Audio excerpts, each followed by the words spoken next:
Welcome to Unpacked, real conversations for diplomatic partners who are ready to unpack more than just boxes. This is the space for the brave questions, the messy middles, and the quiet decision to stop shrinking and start showing up fully. We talk identity, purpose, transitions, and what it really takes to feel at home in a life that's always moving. Because you've always been more than just the label, and this is where we say it out loud. Hi, I'm Emma, and I'm with my co-host Anna. Hello everybody, and welcome back to our next episode of Unpacked. We're starting off this new little mini-series, which is all about relationships, and today we're going to talk about family dynamics and what that means to us as partners, as spouses, when you're navigating diplomatic life. I'm with my lovely co-host Anna. Hi Anna. There we go. How are you doing? Hi Emma. Hello everyone. I'm doing great, thank you. How are you?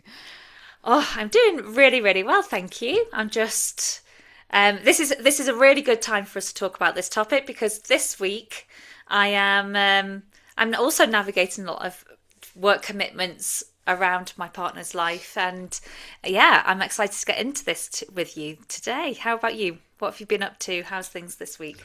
Busy, masterclasses, content creation, working with clients, having kids. I don't know, life is busy. Yes. But the thing we're here, right, Emma, is we normally catch up before recording and briefly kind of map out, right, what we're going to talk about. And whatever we do here, we do it from the angle, of.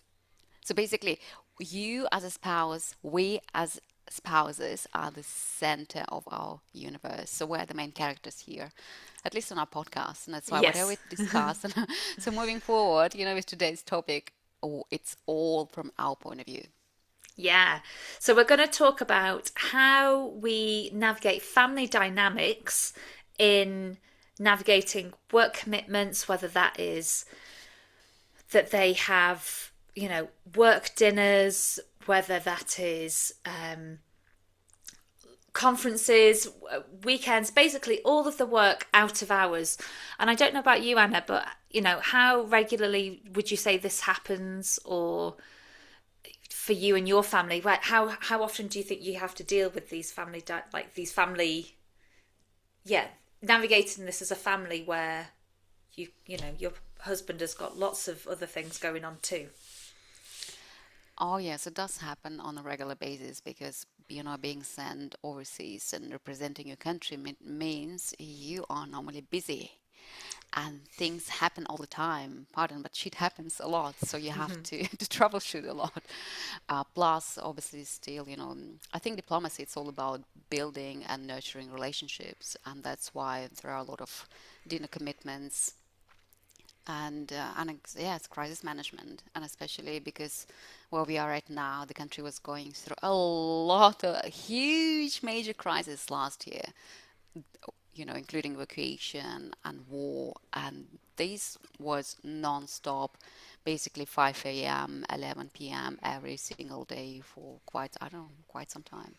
Yeah, I find, I think I've been a little bit lucky, and I guess it depends on what role your partner has as well, and then also then managing that with what's then happening in country. But I know, the work dinners, or especially when other people from out of country are visiting, that can take up a huge amount of time, whether that's going to show them around, to introduce them to contacts, to basically support someone's whole entire visit. That can take over weekends. It can be showing people around. It can be being a tour guide. And I remember this happening a few times, whilst we've been abroad, and I kind of at that point think, oh, what do I do this week? Because my whole routine has been shifted now, because your whole routine has been shifted, and what we normally do on a day-to-day life is completely changed. And it feels like in some ways all that I have is someone who comes home at 11 o'clock at night and then leaves for work in the morning straight away, and that rest of that time is I have to decide. Well, I mean, obviously, I don't have children, so I don't have the structures in place that, as parents do. But for me, that's definitely like everything changes. So, I mean, my husband is away at the moment on a work trip. He's out of country, and even last night, I was like, I get to just decide what's going on the television. Ooh. I don't have to consult anybody. I can literally pick whatever I want. And then even thinking about dinners, because I cook everything. I was about to say. I cook about everything. I cook everything in like batches of even numbers, so that I do everything in twos, and then I freeze everything. And then I was like, well, I've got no single thing, so I was like, do I get a takeaway? This is it's like it felt like I was like Home Alone, and I was like had the whole house. By the time I went to bed, I was like, oh my goodness, I'm gonna have to clean up because I have made a real mess all day today. Like my lunch pots, I was still sat there. Everything was just all in place, and I was like, yeah, this is what happens when you're given free rein, and it feels like you're on a bit of a holiday. Which is great. I think it's if you know how to manage and navigate it, I think actually for me, whenever he's busy or I don't know, especially traveling, it's nice because I personally think it's good to have a break. But also you learn to appreciate each other way more if you have these moments where I don't know, you kind of do a lot of solo things. Especially solo parenting, definitely. Well, yeah, I was just about to say that I've been talking to a few partners who have their partners who may go away a lot, or whether it's just work evenings and things like that. And actually, you have to take on all of the responsibility, all of the decisions that happen day to day. And obviously you get the whole family routine down to a T.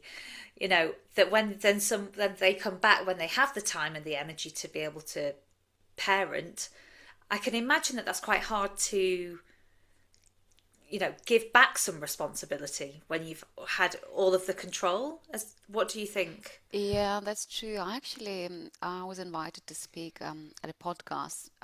If you haven't heard of it, go find it. I think it's also like everywhere, holding the fort abroad, and it's about split assignments. So what happens exactly if he's gone or she's gone and you're doing solo parenting? Obviously, it's very challenging, so you have to have your routines and things in place. And then when he is back or visiting, everything goes down the drain because now, it's like the energy, the dynamics shift.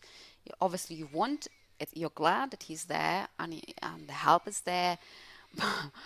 But again, it always takes a few days to adjust to the new, exactly. You can give things away, but you already, in a way, have such a good functioning routine that now routine is not working anymore.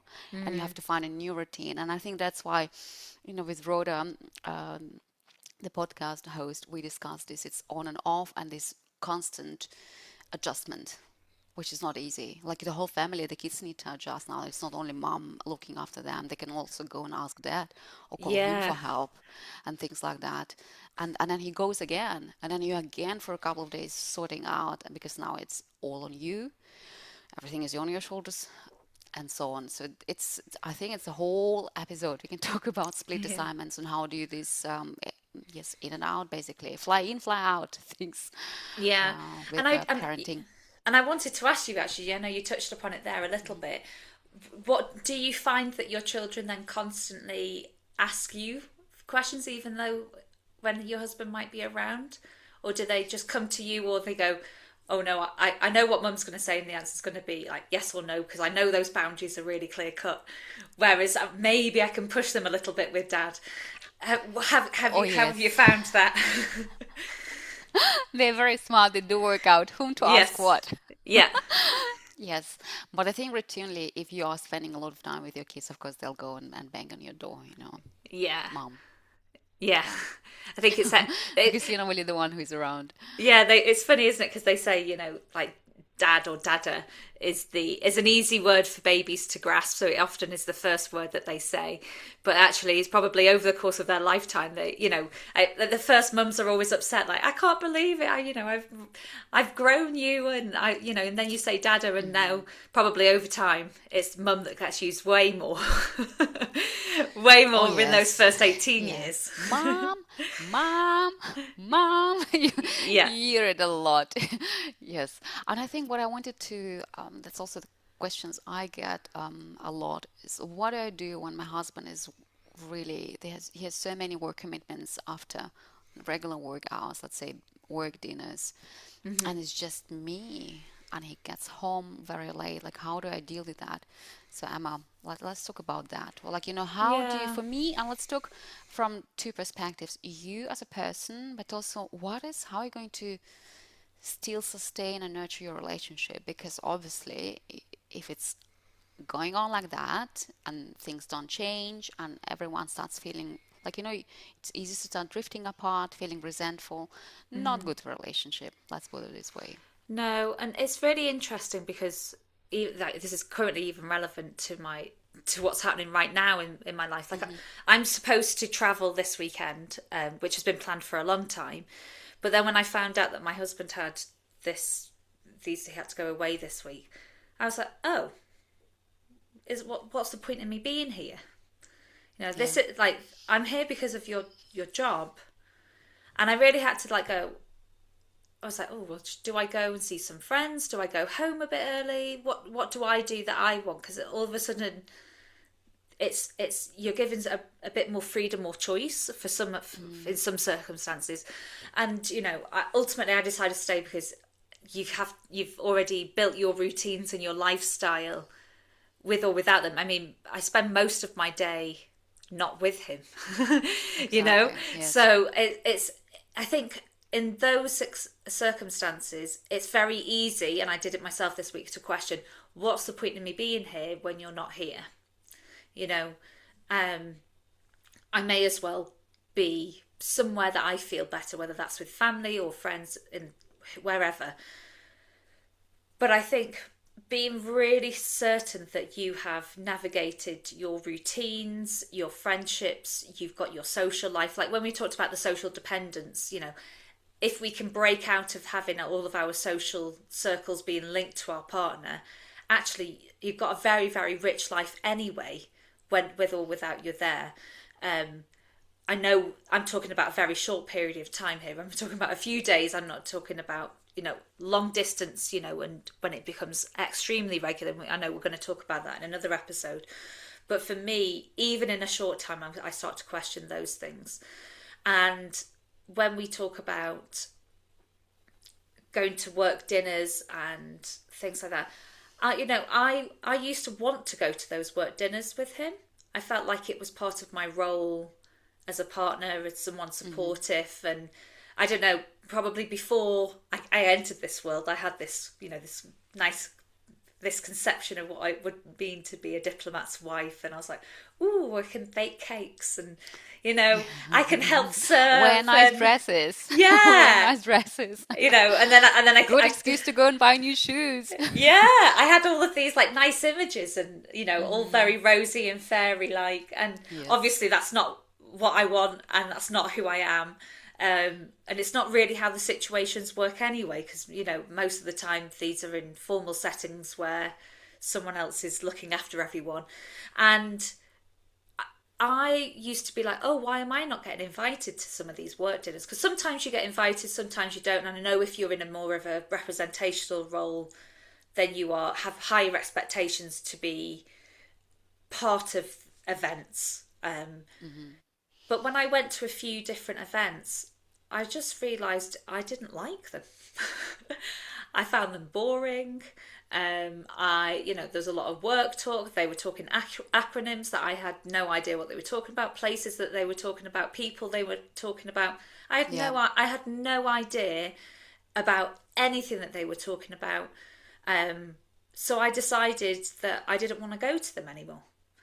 And I was like, why would I want to sit here and listen to something that I have no understanding? So yeah, I'm all for meeting colleagues and going to the barbecues and having the social and the fun side, but I'm not interested when it's work talk.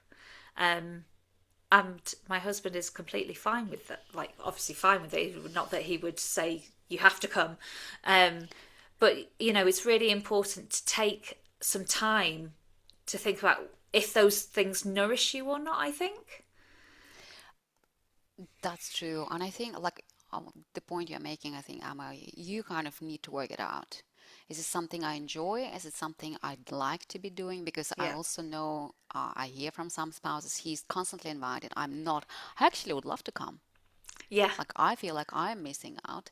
Or I'd like to meet those interesting people that he's meeting Mm. and coming back home and telling me about. And why I can't go and do that. And I think it's, as long as you've discussed and decided first for yourself, like, I think I might enjoy those dinners. Mm. Why can't I come? And the thing again is often not up to us, because I know a lot of ministries are going through budget cuts, and basically as a spouse you're often not invited. I don't think Yeah. that much anymore. But there are certain events where everyone is invited, and I think if you can try and go to those, that's fine. But like, I know, in the way I've seen it being done so far, there are some events where spouses are explicitly invited. There are some where you can, maybe come along if you wish to. And other than that, yes, it's a lot of representation that they're doing, and you're not necessarily part of it unless you are, let's say, ambassador's spouse. And it's a whole different topic. Would love Yes. to discuss it one day, right? Because I've Yeah. personally met a few. No, I know it's a whole different level, lots of different challenges, but also within the ambassador spouse's representative role, there are spouses apparently who love doing it and take it on as almost their job and their duty. Yeah. There are some who kind of work out, okay, some middle way, and there are some who's like, I could not care less, and no one can force me. Really, no one can. They Yeah. cannot expect, like, you're not getting paid for that. Yeah. And then So, well, everything is possible, and you decide. yeah, but I think again, I think if I hadn't have been exposed to or had the invite in the first place, I would never have been able to make my decision for me. And Exactly. I think it's really important that you feel involved in the process from the beginning, and it doesn't feel, like a token invite. Oh well, if you really want to come, yeah, of course you can come if you want. Um, you really want to feel involved and accepted and wanted to in that process, and then you can figure out whether you like it or not. And then there's the whole of the minefield of people who have representational houses, where you might be navigating family life, having work dinners hosted at your house that Yes. that either you may be involved with, or if someone has just asked to use your dining room and you're not even invited. And that's, I think about the partners that I know who have those who are part of representational roles, and the one particular lady I'm thinking about, she is incredible. Like, I'm like, hats off to her, because I think I'm far too uptight. I think I would struggle to let people in my home, or to like, oh, this is happening this week. I just want to be in my pajamas, and watch TV tonight. Mm. I think I would. I think I personally would struggle. But this lady, she just really takes it in her stride. She's so relaxed, so open and friendly. And again, this might be a personality thing, or maybe it's something that you get used to, or maybe there are boundaries that she's put in place that I'm not aware of. Maybe she's got a limit on how many times the house can be used a week or something. Yes. I don't know whether you've been involved in any, well, your husband's been involved in any representational roles, Anna, but have you met anyone who's had representational roles and disliked that concept, or? No, but I know, and I've spoken to quite a lot of women who've been in a role as ambassador spouse, Yeah. and I know it's very, very challenging.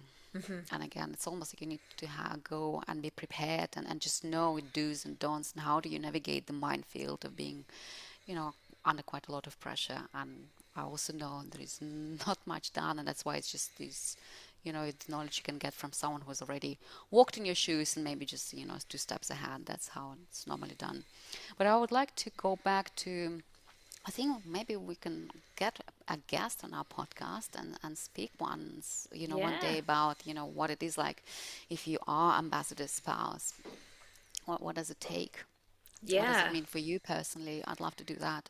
So if any ambassadors, spouses listening to us, reach out. Yeah. uh, but let's go back to, okay, what happens? So I agree with you. Just go and try it out if you can. Go to those dinners, figure out if you like them. Maybe you don't enjoy them that much, and that's fine too. But what happens, because he'll be doing quite a lot of, we could say he or she doing, they'll be doing some dinners and work style where you're not part of. And often it can mean that, your partner will be home late. And let's say, especially if you're a mom, what does it mean? Yeah. Means that a lot of work, like, putting your kids to bed, maybe doing homework, I don't know, whatever age your kids are, it's all you. So it's a lot, like, you might go through periods of single parenting, Yeah. and also not seeing your partner much. And I think what I personally, and then I'd love to hear your opinion on how you do that. Obviously, you don't want to become resentful and exhausted because every night you're the one who is, I don't know, putting your baby to bed, and he's nowhere to be found, or she, I don't know. Yeah. They are not there just because they're having work dinners. Or you don't want to start feeling like, there is a third person in this marriage. He's suddenly married to the job more than to me. And Yeah. how do you break out of this cycle? How do you communicate to your partner? And how do you, because the thing is, especially when you become a parent, and with young kids take over everything. Like physically you're tired, it's your energy and your focus is on them. And you still cannot forget, and people do, you actually are a couple as well. You kind of have to have time for your romance and the time for the two of you. Yeah. And I know I can, like, what I recommend people, you have to plan your dates. They're non-negotiable and you have to schedule them. It's not much, things won't happen spontaneously. How do you, like, I mean, I what could, is your yeah. take on it? I think that there needs to be boundaries. Exactly. And I think if you have, you know, with all boundaries, obviously we want them to be as fixed as possible. But there's times of crisis, or times if there's people coming over to visit, there's sometimes these things can't be. Oh, yes. But we're talking about here regular weeks. I think having a boundary of something like, no, every Friday evening, every Sunday, there's got to be at least 3 meals or 3 nights a week where it's normal, or whatever that looks like. I think that is something that needs to be communicated, and probably quite early on. I think that when you first move to post, there's obviously that initial period of getting to know people, and in any new job or any new country, at first it's always going to be probably a little bit more heightened, the amount of commitment or out of hours things, because things are all new and new settled. So you'll notice it probably in those first few weeks or first few months, because at that point your partner is making the contacts with people who they're going to work with for the next few years.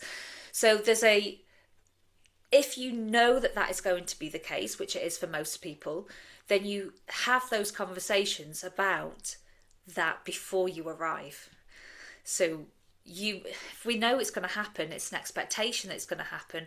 Okay, when it's a really busy period, things are going to be up and down. My non-negotiables are Friday nights and Tuesday nights and one day whole weekend. That's our time. And then on a normal, regular, quiet week, is it that you're going to be home 6 nights a week? What's the standards that you want to have as a family? Because not only from your point of view do you need the support, but they also want to be involved as well. Like, yes, they want to, make a good impact and, do a good job, but they also don't want to miss out on family life either.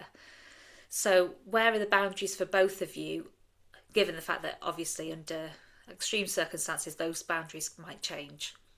How about you? What would you do? Yes, yeah, yes, exactly. I was also thinking, if things happen, I don't know whether you've been through it, but let's say when you have a minister, someone really important visiting the post, trust me, that'll be like weeks, Yeah. and it's high intensity, long hours. You don't see your spouse much, but it does not happen all the time. Yeah. And exactly, and like, we're not talking about crisis or, high profile visit. We're talking about day to day. And sometimes, let's say if this is your first posting and you actually don't know, it's fine. You can obviously, you're there, you can watch, you can observe. But I think at some point you need to decide for yourself, like, hey, my boundaries, this, like, it cannot be that every night he's out till 11. I don't think it's a good idea. It's not a Like good on a idea for regular anyone. week. For anyone, or she Yeah. or they, it's exactly, and okay, it's not working now. It's like, definitely there is this third person in the marriage.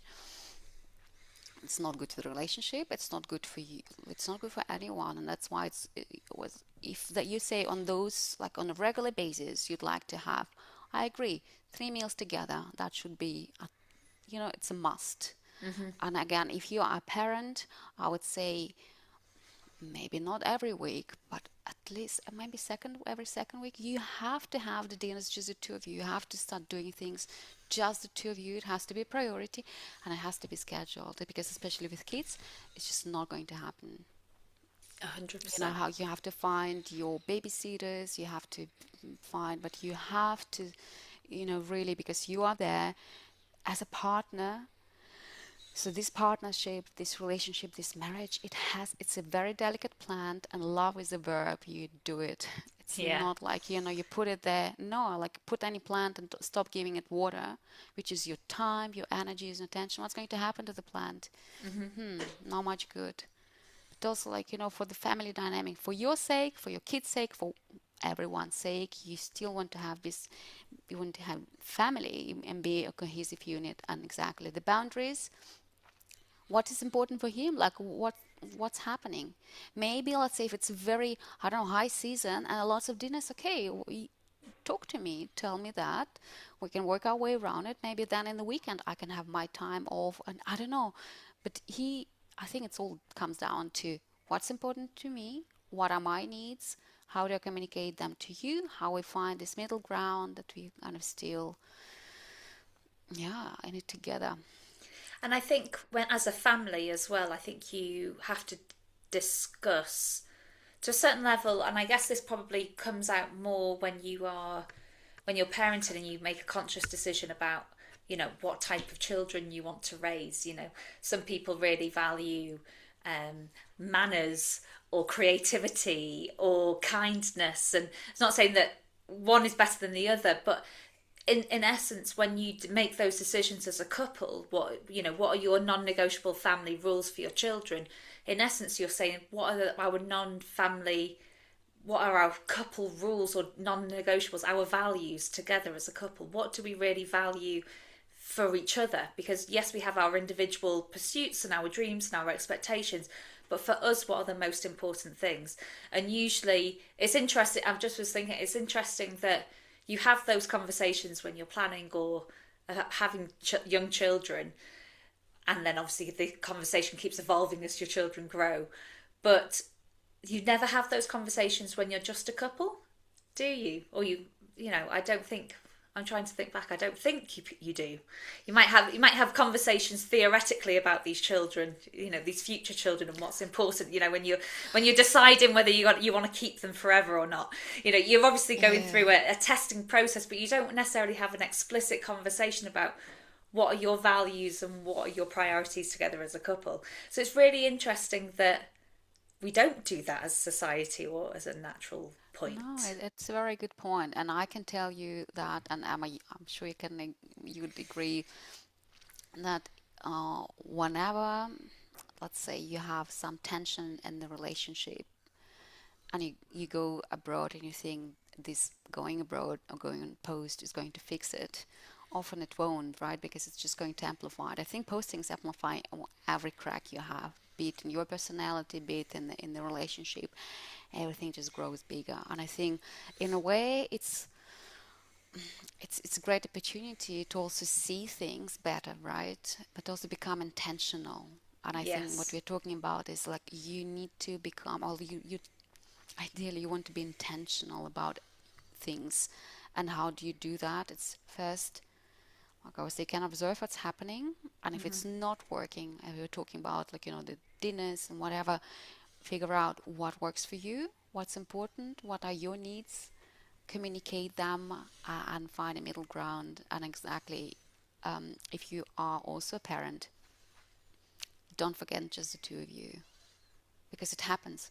Like when you have, I remember being a mom of 3 under 5. Oh Oh my gosh, I think goodness. I was a sleep-deprived zombie for so many years. Like you cannot think Yeah. straight. Like, and all your planning will be, you will not remember. You cannot remember your name at times. Like. Yeah. Because I can even imagine when you're in that position, Anna, there's obviously, and this would probably be relevant to any parents, but there's usually a certain level of, well, tomorrow I've got a really important meeting, I need my sleep tonight. And so you're like, okay, yeah, I'll take the night shift again. And then because that weight can just become heavier and heavier and heavier. So even having a general routine throughout the week, I guess, is so important that you can prioritize yourself, because there's obviously understanding and compassion and empathy about the fact that they're having to show up to whatever they're having to show up to. But at the same time, you can't do that 7 days a week, every single week of the year. That is, it's unsustainable. So you've got to be Exactly. you've got to at least have one night a week where you have sleep, surely. I mean, I don't know. Tell me. That's true in theory, but I think Yeah. parenting, let's do another episode just solely on parenting, and obviously I'm happy to share my experience. But yes, so it is tricky. Like honestly, it is very tricky. And exactly what you say, well, I have to be on the ball tomorrow. Like, I'm working. I cannot come every day to the office, so sleep deprived and having all those important meetings. But again, you are doing so much heavy lifting, as a young mom, well, is it mom of young kids. Okay, well, when they get teenagers, it's still difficult, but it's just a different level of difficulty. Not so much physical anymore, it's more mental. Young kids, exhausting physically, older kids can become more exhausting or challenging, let's say emotionally, Yes. mentally. So, exactly. So I think let's talk about parenting another time. And how do Yeah. you still, again, from the perspective of you, you are the center of your universe. How do you keep your universe running and Yeah. enjoying your life too, and not feeling like you're disappearing and just this amazing emergency contact supporter facilitator? No, no, no, no, no. Yeah.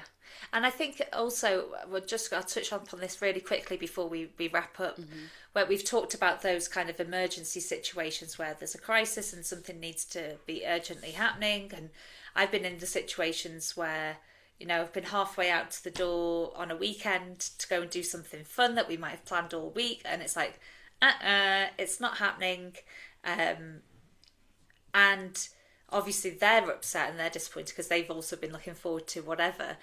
But that feeling of feeling let down or second best again, I think these are feelings that are only natural even when there's so much understanding. And I don't know how you've ever coped with this situation, Anna, but I think for myself, it's always been like, I've had to then take a moment to be like, okay, you're now doing this. What can I do with my time right now so that I don't feel like all of my plans have been ruined, or that I've still got my most out of my weekend or my evening or whatever it looks like? I always try and take a moment to be like, to really think about what can I now do that, yes, is last minute, short notice. Is it taking myself off to have a massage, go and have a coffee, go take myself out for dinner? Is there a friend that is available? You know, what can I do? Just call home. You know, what can I do to fill myself up? I don't know. How do you navigate those feelings of feeling let down? I think, I think we've all been there, right? Standing out, all dressed up, about to go out for dinner, and I'm not going. And oh yes, weekend trips and things like that. Because yes, stuff happens, and that then it's their duty, to hear the call. So what I'd say, you feel the feeling, and it sucks. Like I can imagine if you're all dressed up and you're suddenly not going. Well, that's like it's upsetting. Yeah. Exactly. You do feel let down because you kind of you were looking forward to something, and now this reward, like this fun time, it's just not happening. Of course, you're going to feel disappointed to a degree and sad, and just feel it for a bit, because I think whatever you resist is just going to grow bigger and persist. So you can feel the feelings and decide, okay, what I'm going to do now. Maybe like I would do, call friends and say, hey, I'm all dressed up. Do you want to join me? If not, like I would go out and I don't know, at least go and have a drink. If I'm all dressed up, I would go to somewhere and have a drink. Done it on my own too. Yeah. Or if it's a weekend, I don't know exactly. Think like what I would like to do. And obviously, don't take it personally. It's not so much. No. It's not rejection. It's not abandonment. It's none of Yeah. that. But I think it does get triggered to a certain degree, and that's like feel it, allow it, accept it, and kind of I don't know. So like it's something. I'm sorry. Like it's not fun. Yeah. And I love what you said there about the triggering. And I think this is where we always go back to, like, really focusing on yourself, your self-worth, your self-confidence. Because when you have these triggers and you're like, oh, this has happened all over again. This is all about me. Like, you've done that. And it's not like that at all, is it? You know, it's no one. It's just that these things happen. And I think the more work you do on yourself, the more likely you are to surrender and go with the flow. And there's a wonderful book called The Surrender Experiment. I don't know whether you've ever heard of it. No, sounds great. It's about this guy's life that he was doing his PhD, and then he was like, no, I don't want to do that, and he went with something else. And then he ended up doing his like story goes from being like this really intellectual, cool PhD guy to then quitting everything to then all of a sudden running a billion-dollar company. And he just like accepted things. Like he didn't chase anything. He just like let it go and just go with the flow, and then just all of these opportunities came his way, and he was like, yeah, okay, let's do it. So it's about really making the most out of the situation. Exactly, because okay, I was just since you touched on this topic, I think like if you look at life as a river, it's a flow, and you obviously can bash and effort and try to swim upstream. Yeah. It's exhausting, and that's why there should be some acceptance. Obviously, I think it's still good to have a destination. Where do you want to end up in this river? And obviously still going with the flow. And I think just going back to, if it happens, let's say you were planning something and it's now suddenly not happening, you feel the feeling. But I think what you could do straight away, unless he really has to run, or she has to run straight right, that hot minute, maybe have a plug, say, okay, that's how to make up for it. We're just scheduling. It's going to happen that day, because then it's already all sorted. You don't have to keep thinking about it, If they apologize or like, okay, I'm sorry, I need to go. And then we are going to, just, or you discuss it next day, okay, dinner is, you'll have your dinner, you'll have your weekend. Yes. Just not then, not now. Yes. Yeah. And there's probably a greater reason why it didn't happen that weekend. That's what I like to think about, that somewhere along the lines where my hippiness comes out, someone's trying to protect me or do something along the way, and when I do get to do it, it'll all work out perfectly. And I always believe that timing is everything. Everything will happen in its perfect time, its perfect place, and it is what it is. And I'm like, how many times have you been in a situation, Anna, where you're like, I can't believe that happened, and then you're like, you feel it in the moment, and then weeks, months later, you're like, oh, I'm so glad it happened that way, because this happened, this happened, this happened, and if at that we'd actually gone, or we'd gone and done this, whatever, none of the other stuff could have taken place. Exactly, absolutely. I think it's a wonderful note to finish Yes. on, right? And I think exactly, just, it's all about trust, but also like, can you control the controllables? No, like Yes. it's such a waste of energy, but it's very human to resist, just as long as you don't take it personal, make up for it. And exactly, see, it's like, hey, like feel the feeling, but then I agree with you. It's all for it's happening for you. Yeah, it's for your protection. Yeah, or whatever. It's just for you. Yeah, it's always for you. It's not against you, and it's definitely not to you. Absolutely. That's so lovely, Anna. Thank you. How can we find you, Anna, if we want to get in contact with you? I have a beautiful website, and I run lots of events. You can go and check it there as well. So it's notjustaspouse.com. I'm on Insta, Not Just a Spouse, and I am active on LinkedIn, writing longer posts there. And it's Anna Skorobuk. I hope you can find me in the show notes. Yeah. How about you, Emma? You can find me on Instagram at The Zesty Life, and my email is also in the show notes too. Well, thank you so much, Anna. It's been lovely as always, and I'm looking forward to speaking to you next time. Have a wonderful week, everybody, and we're looking forward to seeing you very, very soon. Bye, everyone. Bye. Bye. Bye. Bye.